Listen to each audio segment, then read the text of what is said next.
Dan pemirsa, kita beralih ke calon emiten di mana pada bulan Juli 2022 ini diagendakan ada sekitar 3 emiten baru yang akan melantai di Bursa Efek Indonesia melalui jalur IPO, dan diantaranya pemirsa adalah PT Kerstar Indonesia Tbk yang bergerak di bidang produksi dari tepung gandum.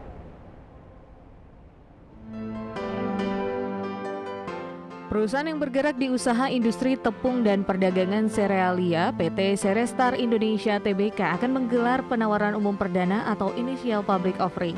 Mengutip keterbukaan informasi Bursa Efek Indonesia, Cerestar Indonesia akan mencatatkan saham perdananya pada 7 Juli 2022. Untuk melaksanakan aksi korporasi ini, perseroan telah menunjuk PT Semesta Indovest Sekuritas sebagai penjamin pelaksana emisi efek. Pada masa penawaran awal, Cerestar Indonesia akan menawarkan sebanyak-banyaknya 1,5 miliar saham, setara dengan 18,878% dari jumlah seluruh modal disetor perseroan setelah IPO. Dengan harga penawaran Rp200 hingga Rp210 per saham, Cerestar Indonesia berpeluang meraup dana dari investor antara Rp300 hingga Rp315 miliar.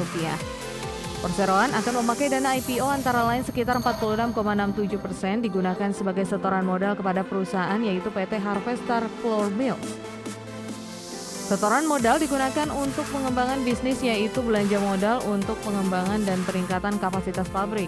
Sekitar 20% untuk pembelian tanah di kawasan industri Gresik untuk pembangunan fasilitas warehouse.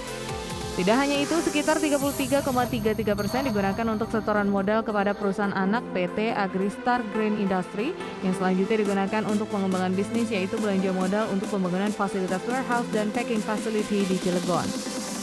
Sekedar informasi, pendapatan TRGU pada 2021 terlihat melonjak sangat signifikan, yakni Rp741,4 miliar pada 2020 berbanding Rp3,42 triliun di 2021. Sementara laba periode berjalan setelah efek penyesuaian kombinasi bisnis tumbuh 61,1% year on year dari Rp16,64 miliar menjadi Rp26,8 miliar.